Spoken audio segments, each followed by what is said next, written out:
Kwamba nyumbani kwa Filipo kulikuwa na mabinti 4 wasiomjua mume, wanaume.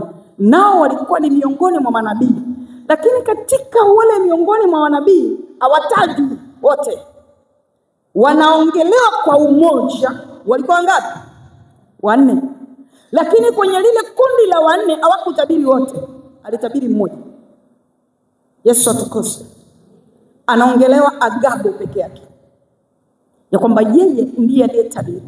Akachukua mshipi, manake mkanda, akafunga kiunoni mwake. Akasema mtu mwenye mkanda huu ataenda kuteswa, ataenda kupewa shida.